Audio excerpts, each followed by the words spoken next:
അസ്സലാമു അലൈക്കും. അപ്പൊ ഞാൻ ഇന്ന് വന്നിക്കണത് എന്താണെന്ന് വെച്ചാൽ ഒരു പാർസൽ കിട്ടിയിട്ടുണ്ട് നമുക്ക്. ആ പാർസൽ എന്താണെന്ന് അറിയണ്ടേ, അപ്പൊ ഞങ്ങൾക്കും ഉണ്ട് അറിയണം എന്നുള്ളത്, എന്താണ് എങ്ങനെയാണ് എന്നൊക്കെ കാണണ്ടേ. അപ്പൊ നമുക്കിത് പൊട്ടിച്ച് നോക്കിയാലോ. അപ്പൊ അങ്ങനെ പൊട്ടിച്ച് നോക്കാം നമുക്ക്. അപ്പോൾ ആദ്യമായിട്ടാണ് എൻ്റെ വീഡിയോ കാണുന്നവർ വെച്ചെങ്കിൽ എല്ലാവരും സബ്സ്ക്രൈബ് ചെയ്യുക. സബ്സ്ക്രൈബ് ചെയ്തിട്ട് കണ്ട് അതിൻ്റെ അടുത്തുള്ള ആ ബെല്ലൈക്കനും കൂടെ ഒന്ന് അനേബിൾ ചെയ്യുകയാണെങ്കിൽ ഞങ്ങൾ വിടുന്ന പുതിയ പുതിയ വീഡിയോസൊക്കെ നിങ്ങൾക്ക് ലഭിക്കും. പിന്നെ എന്തെങ്കിലും നിർദ്ദേശങ്ങളും അഭിപ്രായങ്ങളും പറയാനുണ്ടെങ്കിൽ കമൻറ്റിലൂടെ അറിയിക്കുക, ലൈക്ക് ചെയ്യുക കേട്ടോ. ഇതാണ് കൂണിൻ്റെ വിത്താണ് നമുക്ക് വന്നിട്ടുള്ളത്. കൂണിൻ്റെ നടുന്ന പല്ലറ്റാണ് അത്. 1 കിലോനാണ് അത്. 4 കിലോ ഞാൻ വാങ്ങിയിട്ടുണ്ട്. ആദ്യമായിട്ട് ഞാൻ ചെയ്യുന്നത് കാരണം കൊണ്ട് ഞാൻ കുറച്ചേ വാങ്ങിയിട്ടുള്ളൂ. ഇത് കവറാണ്, ഇത് അവർ തന്നെ അതിൻ്റെ കൂടെ നമുക്ക് തന്നു വെച്ചതാണ്. അപ്പോൾ നമുക്കിത് എങ്ങനെയാണെന്നുള്ളത് കാണാം. അപ്പോൾ ആദ്യം ഒരു പാത്രം എടുത്തിട്ട്, നല്ല വൃത്തിയുള്ള ഒരു പാത്രം എടുത്തിട്ട് അതിലേക്ക് 1 കിലോ പെല്ലറ്റ് ഇട്ട് 1.5 ലിറ്റർ തിളപ്പിച്ച വെള്ളം, തിളച്ച വെള്ളം ഒഴിച്ച് 3 മണിക്കൂർ അത് നമ്മൾ അടച്ചു വെച്ചതിന് ശേഷം നന്നായിട്ട് ഒരു നല്ല വൃത്തിയുള്ള, നല്ല കഴുകി വൃത്തിയാക്കിയ ഒരു കോല് കൊണ്ട് നന്നായിട്ട് ഇളക്കി കൊടുക്കുക. ഇളക്കി കൊടുത്തതിന് ശേഷം നമ്മളത് ചൂടാറാൻ വേണ്ടിയിട്ട്, വീണ്ടും ചൂടാറാൻ വേണ്ടിയിട്ട് നമ്മൾ വീണ്ടും വെക്കണം. നല്ല തണുത്താറിയതിന് ശേഷം നമുക്കത് വിത്ത് നടാൻ പറ്റുള്ളൂ. അപ്പോൾ നമ്മൾ പുട്ടിൻ്റെ രൂപത്തിലാണ് ഇത് ആക്കിയെടുത്തുള്ളത്. അധികം നനവ് പാടില്ല. അപ്പോൾ ഈ രൂപത്തിലായിട്ടുണ്ട് നമുക്ക്. എന്നിട്ട് ഞാൻ അതൊരു പാത്രത്തിൽ കൊട്ടി അടുത്ത ബെഡ് തയ്യാറാക്കാനുള്ള പെല്ലറ്റ് ആ പാത്രത്തിൽ വീണ്ടും ഞാൻ തയ്യാറാക്കാൻ വേണ്ടി മാറ്റി വെച്ചിട്ടാണ്. ഇത് വിത്താണ്, വിത്ത് 300 ഗ്രാമിൻ്റെ വിത്താണ്. ഇത് നമ്മൾ തരുമ്പോൾ നല്ല കട്ടായിട്ടാണ് ഉണ്ടായിരുന്നത്. അത് ഞാൻ പൊടിച്ച് ഇത് ചോളത്തിലാണെന്ന് തോന്നുന്നുണ്ട് ചെയ്ത് വെച്ചുള്ളത്. നെല്ലിൽ ചെയ്യണവരുണ്ട്, ഇത് ചോളത്തിലാണ്. അപ്പം 300 ഗ്രാമിൻ്റെ ആണിത്.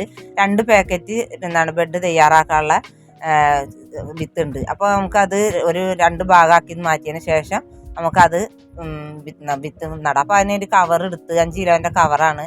ഈ കവർ എടുത്ത് അതിൻ്റെ അടിഭാഗം നന്നായിട്ട് റബ്ബർ ബാൻഡ് ചെയ്തിട്ട് ടൈറ്റാക്കി മുറുക്കിയിട്ട് വേണം ചെയ്യാൻ. അതെന്ന് വെച്ചാൽ നമുക്കിത് അതിൻ്റെ ഇത് റൗണ്ട് രൂപത്തിലായി വരും. അങ്ങനെ കവർ മറിച്ച് കഴിഞ്ഞാൽ നമുക്കിത് ചെയ്ത് നോക്കാം എങ്ങനെയുണ്ട് എന്നുള്ളത്. ആ കവർ ഒന്ന് മറിച്ച് കഴിഞ്ഞാൽ അറിയാം ഏത് രൂപത്തിലേക്കായിരിക്കണം എന്നുള്ളത്. അപ്പം അങ്ങനെ അത് നന്നായി ടൈറ്റ് ചെയ്യണം, എന്നാലേ പറ്റുള്ളൂ കേട്ടോ. അപ്പം നമ്മളിതാ മറിക്കാൻ പോവുകയാണ്. അപ്പം മറിച്ച് നോക്കിയാൽ ഇതാ കണ്ടില്ലേ, അങ്ങനെയാണ് മറിച്ച് കഴിഞ്ഞാൽ ഇതാ ഈ റൗണ്ട് രൂപത്തിലായി. അതിന് ശേഷം നമുക്ക് ആ വിത്ത് എടുത്ത് വെച്ചാൽ ഒരു ബെഡ് തയ്യാറാക്കാൻ വെച്ചാൽ 150 ഗ്രാമിൻ്റെ കൂണിൻ്റെ വിത്താണ്. ആ വിത്ത് നമ്മൾ ഓൺലൈനിൽ എത്തിച്ചതാണ് യൂട്യൂബിൽ നിന്ന്. അപ്പോൾ അത് നമ്മൾ അതിലിട്ട് ആദ്യം അതിൻ്റെ അടിഭാഗത്ത് ഇടാൻ പോവുകയാണ്. അപ്പോൾ അതിന് ഇട്ടതിന് ശേഷം അതാണ് ഞാൻ അടുത്ത തയ്യാറാക്കി വെച്ചിരിക്കുന്നത്. അത് വെച്ചതിന് ശേഷം അതിൻ്റെ മേലെ ഈ തയ്യാറാക്കിയ പെല്ലറ്റ് നമ്മൾ അതിൽ നിറച്ച് കൊടുക്കുകയാണ്. നിറച്ച് കൊടുത്തിട്ട് ഓരോ ലെയറിലും നമ്മൾ വിത്ത് ഇട്ട് കൊടുക്കണം കേട്ടോ. അപ്പോൾ അത് സൈഡ് ഭാഗത്ത് കൂടെയാണ് നമ്മൾ വിത്ത് ഇടേണ്ടത്. അപ്പോൾ നമുക്ക് ഇത് സൈഡ് ഭാഗത്ത് കൂടെ ഇട്ട് കൊടുക്കണം. പക്ഷെ ഞാൻ ആദ്യമായിട്ട് ചെയ്യുന്നതുകൊണ്ട് സൈഡ് ഭാഗത്തേക്കും സെൻട്രലിലേക്കും ഒക്കെ വരുന്നുണ്ട്. അപ്പോൾ കുഴപ്പമില്ല, നമുക്ക് ശരിയായിക്കോളൂ. ആദ്യമായിട്ട് ചെയ്യുന്നതിൻ്റെ ബുദ്ധിമുട്ടാണ്. എനിക്കിത് ചെയ്യാൻ പറ്റുന്നുണ്ടെങ്കിൽ നിങ്ങൾക്ക് എല്ലാവർക്കും ചെയ്യാൻ പറ്റും. അപ്പോൾ എല്ലാവരും ചെയ്ത് നോക്കുക. എന്നിട്ട് എന്താണ് എങ്ങനെയെന്നൊക്കെ ഒന്ന് അറിയാമല്ലോ. എല്ലാവർക്കും പഠിക്കാമല്ലോ. കൃഷിയല്ലേ. എനിക്ക് ഈ കൃഷി ചെയ്യണമൊക്കെ, പച്ചക്കറി കൃഷി ആയാലും ഇങ്ങനെയുള്ള കൃഷി ആയാലും ഒക്കെ ചെയ്യണത് ഭയങ്കര ഇഷ്ടമാണ്. അപ്പോൾ അങ്ങനെ എല്ലാവരും സപ്പോർട്ട് ഉണ്ട് എനിക്ക്. അതിൻ്റെ പേരിൽ ഞാൻ ചെയ്ത് നോക്കിയതാണ് കേട്ടോ. അപ്പോൾ എല്ലാവരും പറഞ്ഞ് ചെയ്ത് നോക്കുമെന്ന് പറഞ്ഞിട്ട് ചെയ്തതാണ്. അപ്പോൾ 50 രൂപയാണ് ഇതിൻ്റെ വിത്തിന്. 40 രൂപ ആ പെല്ലറ്റിന്, 1 കിലോ പെല്ലറ്റിന് 4 കിലോ പെല്ലറ്റാണ് ഞാൻ കൊണ്ടുവച്ചത്. അപ്പോൾ നമുക്കിത് 14 ദിവസം വെച്ചിട്ട് ഇത് ഇരുട്ട് റൂമിൽ വെക്കണം.